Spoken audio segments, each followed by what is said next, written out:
Aleluia. O Senhor esteja convosco. Ele está no meio de nós. Proclamação do Evangelho de Jesus Cristo, segundo Mateus. Glória a vós, Senhor.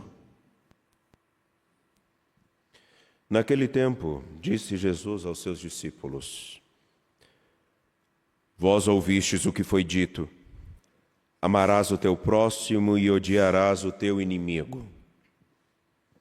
Eu, porém, vos digo: amai os vossos inimigos e rezai por aqueles que vos perseguem. Assim vos tornareis filhos do vosso Pai que está nos céus, porque Ele faz nascer o sol sobre maus e bons, e faz cair a chuva sobre justos e injustos. Porque se amais somente aqueles que vos amam, que recompensa tereis? Os cobradores de impostos não fazem a mesma coisa? E se saudais somente os vossos irmãos, o que fazeis de extraordinário? Os pagãos não fazem a mesma coisa? Portanto, sede perfeitos, como vosso Pai Celeste é perfeito. Palavra da salvação. Glória a vós, Senhor. Você que nos acompanha pela TV Horizonte, pela Rádio América e também pelos nossos canais YouTube, Instagram, Mãe Piedade, nesta tarde da terça-feira da 11ª semana do tempo comum, a uma temperatura de 13 graus por agora, nós nos encontramos aqui no alto do Santuário Basílica Nossa Senhora da Piedade com uma paisagem límpida, sem nenhuma nuvem, com um azul fabuloso, ainda que com um marmoreio de claras nuvens, onde vemos toda a região metropolitana com clareza. Na verdade, sendo um pouquinho mais ousado, 360 graus de vista panorâmica numa mescla de azul e verde, com traços do branco das nuvens que são simplesmente encantadores. Com essa imagem que tento descrever, saúdo a todos e convido-os a lançarmos o olhar com bastante atenção à segunda carta de São Paulo aos Coríntios, no capítulo 8, versículos 1 a 9. E, de fato, nós não podemos nos esquecer da riqueza do Evangelho de Mateus, capítulo 5, versículos 43 a 48. Na carta de São Paulo aos Coríntios, uma forma de incitar a comunidade de Corinto, que é uma comunidade, com certeza, com grandes facilidades econômicas por causa do seu lugar onde está. Ela está num ponto de grande circulação de pessoas, grande circulação de mercadorias, um ponto de grande relevância para o então mundo conhecido. Paulo, na carta aos Coríntios, incita, e é essa a palavra que eu quero realmente dizer, cutuca, para que a comunidade de Corinto tenha a sua, como vou dizer, a sua caridade demonstrada e provada. Isso por quê? Paulo fala aqui de uma situação bem pontual e clara.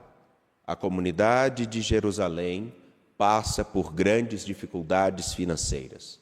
Os irmãos de Jerusalém passam por grandes dificuldades financeiras.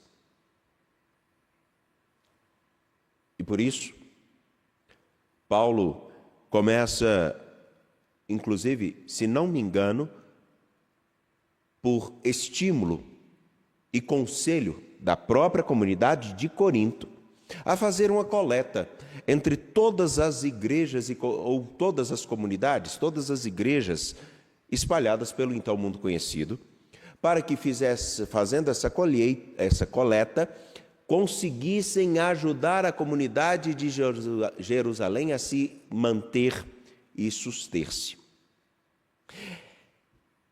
E é óbvio, eu gostaria de aqui dar um cutucão.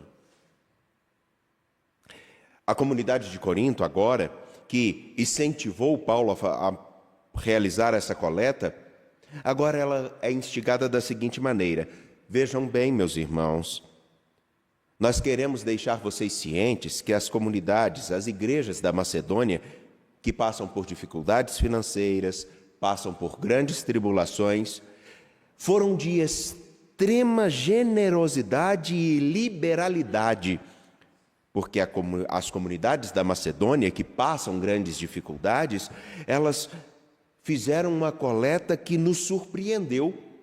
E agora, nós estamos no fim de nossa caminhada para ajudarmos a comunidade de Jerusalém.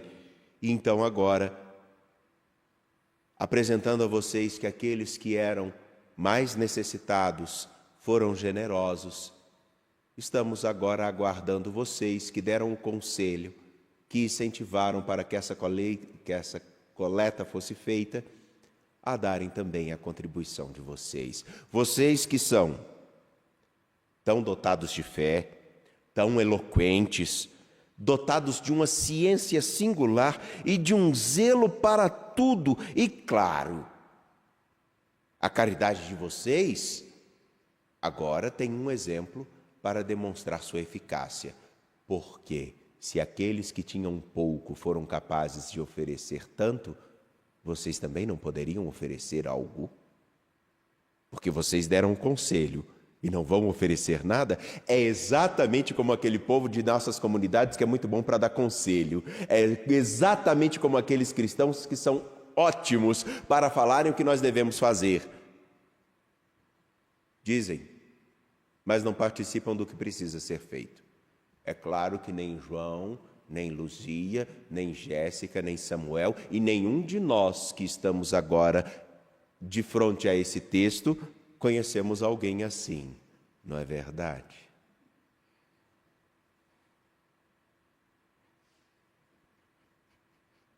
Dotado dessa ácida ironia, gostaria de com vocês não ser aqui irônico por mera maldade, mas como um alerta. Não, não é com maldade. E não é mesmo. É pelo seguinte. Vejam, Paulo está tocando em algo tão importante e tão atual. No que ele toca. É fato que as ideias que nós damos, as dicas que nós apresentamos, ou até mesmo a nossa indignação diante da necessidade de tantos, ela precisa existir. Mas também não é menos importante que a nossa indignação ou as nossas indicativas de caminho estejam comprometidas em trilhar o mesmo caminho juntos, comprometidos em fazermos juntos, e é óbvio, se nós nos indignamos com alguma necessidade de alguém ou com alguma coisa que precisa ser feita para a correção de um caminho, que nós sejamos os primeiros, nós que indicamos, a realizarmos aquela mesma ação. Da mesma forma que a comunidade de Jerusalém, ainda que se possa encontrar várias ressalvas e possamos achar que a comunidade de Jerusalém não merecia nenhum tipo de retorno ou de cuidado, porque foram eles que criaram grandes dificuldades no caminho de Paulo, Paulo agora exemplifica, tanto na comunidade das comunidades da Macedônia, como na sua própria vida para a comunidade de Corinto, a seguinte coisa: se o vosso amor é tão grande, se a vossa adesão a Cristo é tão fecunda, que então vos lembreis daquele que se tornou pobre por vós, e possais vós também oferecer a vossa pobreza para enriquecer aqueles que têm menos do que vós. Sejam todos vós, sinal daquele que, de fato, mesmo tendo pouco, ofereceu tudo de si para que nós tivéssemos o mínimo. E o problema é que aquele mínimo que ele nos ofereceu não foi pouco, porque o mínimo de seu sangue, diante de toda a maldade humana e diante de toda a crueldade com a qual nós nos encontramos todos os dias, foi tão singular que é capaz de fazer com que alguém que tenha encontrado com o seu amor se transforme e se ressignifique tornando-se também nele generoso. Então, meus caríssimos, o que hoje, de modo particular, é importante percebermos é que não é somente o fato de uma coleta monetária, mas também a capacidade de comprometer-se, de fato, com o bem daqueles que conosco encontraram a Cristo, e mesmo aqueles que não encontraram, fazermos todo o necessário para que ele seja encontrado por quem o desconhece, e isso só será possível quando a nossa caridade, e aqui eu não estou falando de assistencialismo, eu estou falando de amor, quando a nossa capacidade de amar for inclusive tão forte que se comprometa com a necessidade de alguém que passa a necessidade financeira. É por isso que as comunidades da Macedônia, que poderiam inclusive encontrar inúmeros motivos para não assistirem a Jerusalém, fazem.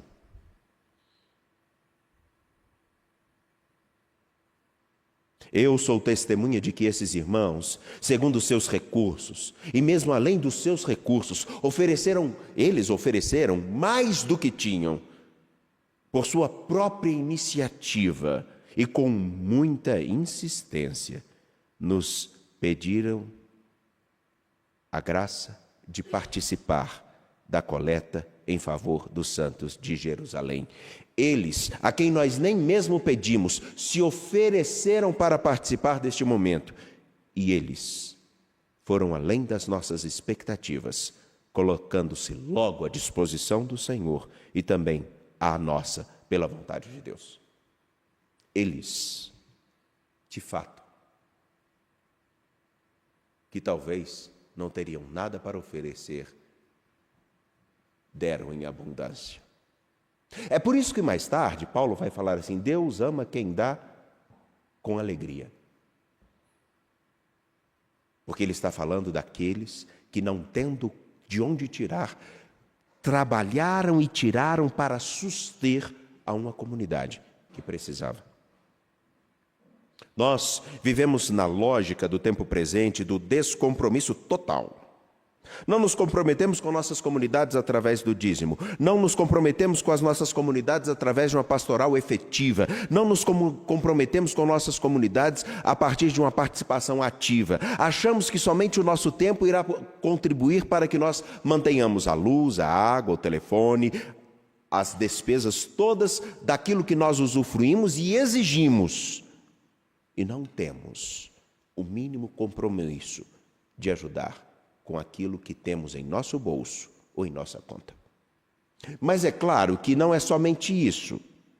Reconhecer a grandeza de nosso Deus parte também da capacidade de que percebamos que nós, de algum modo, fomos, em algum ponto na nossa vida, miseráveis. Precisamos de alguém. E todos nós somos, todos, sem exceção, nem que seja para alguém que costure a sua roupa rasgada. Dependemos de alguém.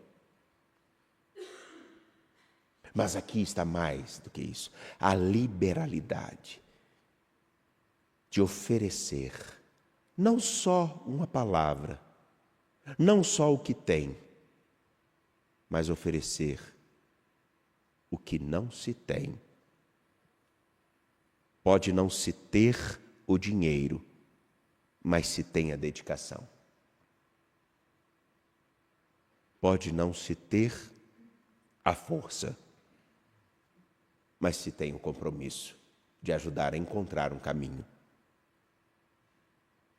Bem, a carta aos Coríntios, neste caminho, nos leva a pensar somente a essa pergunta.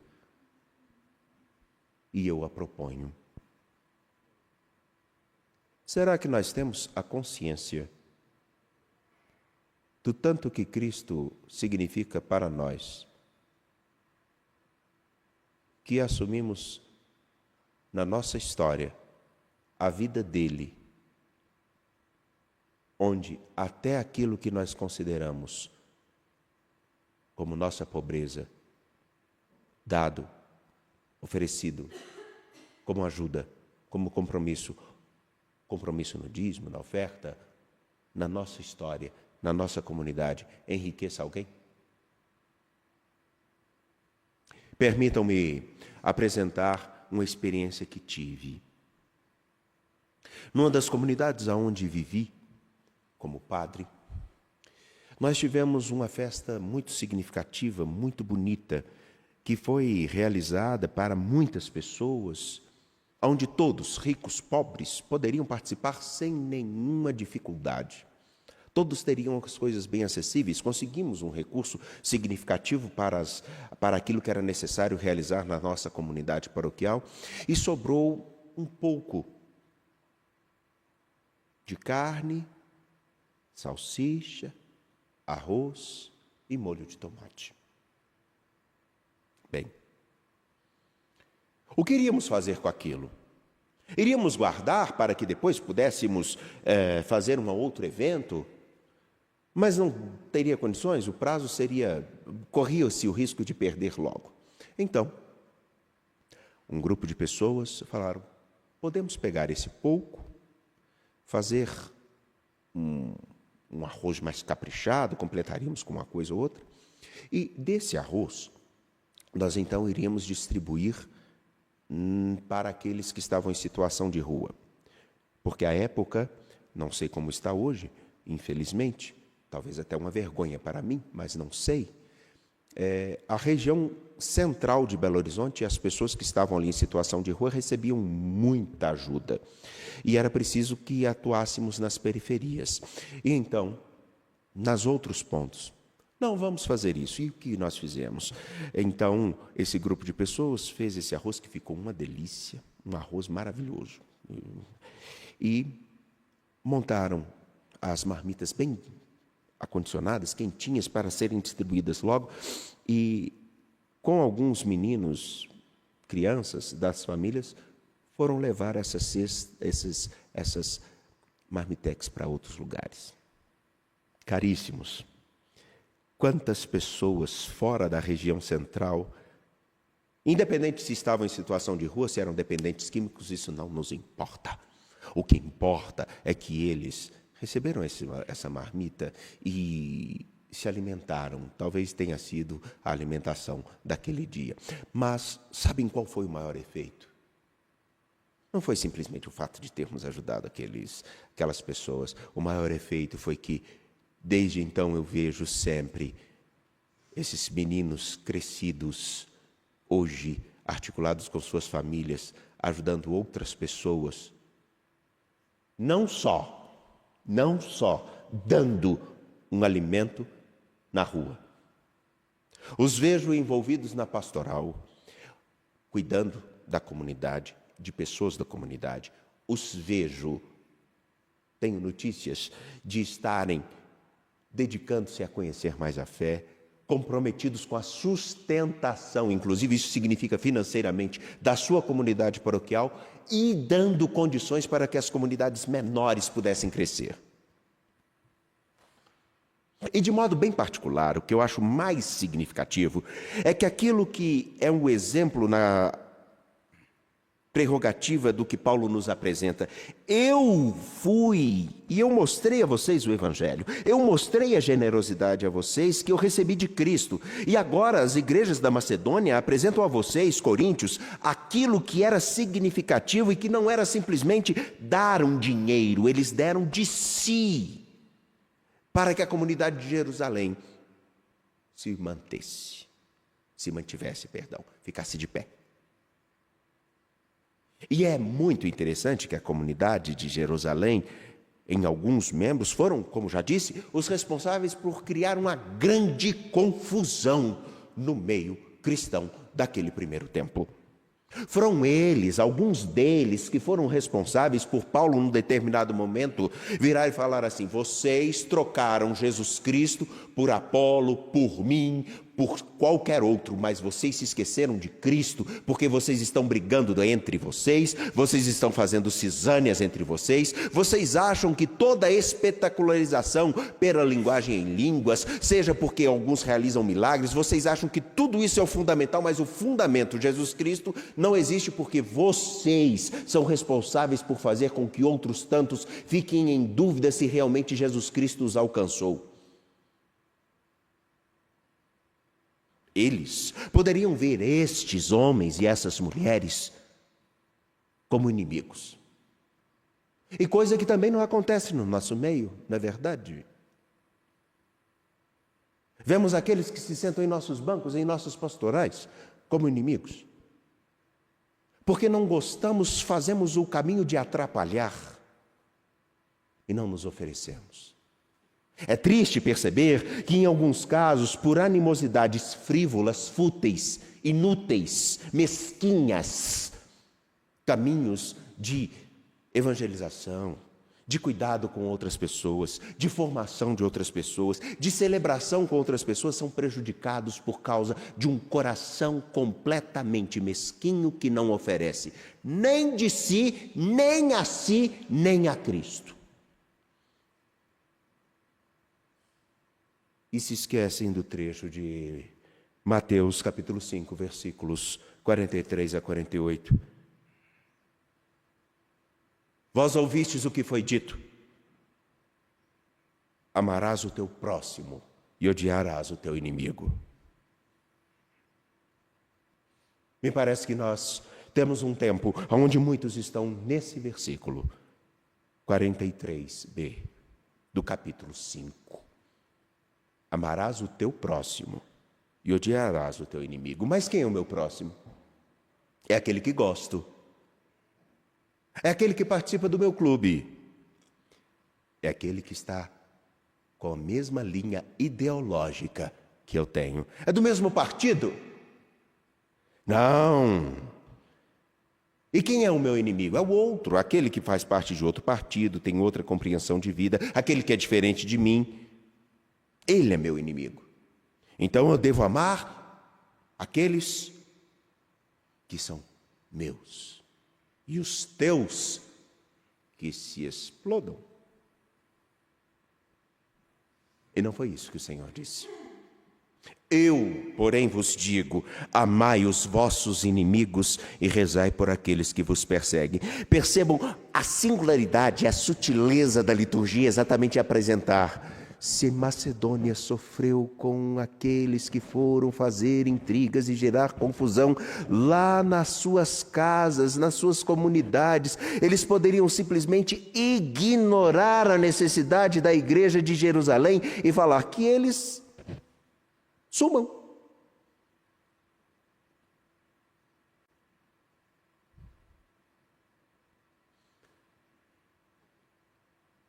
E a Macedônia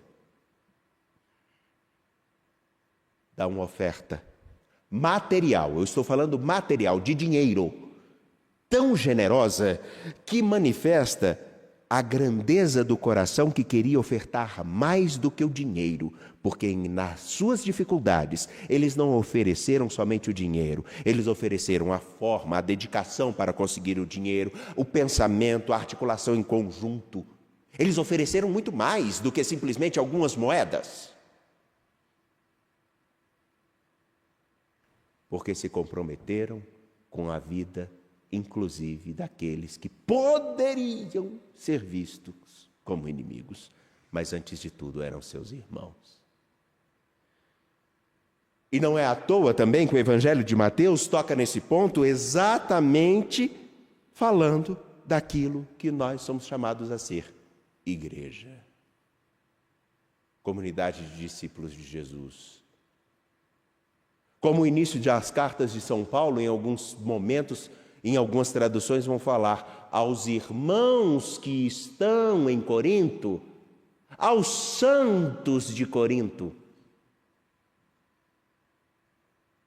aos distintos.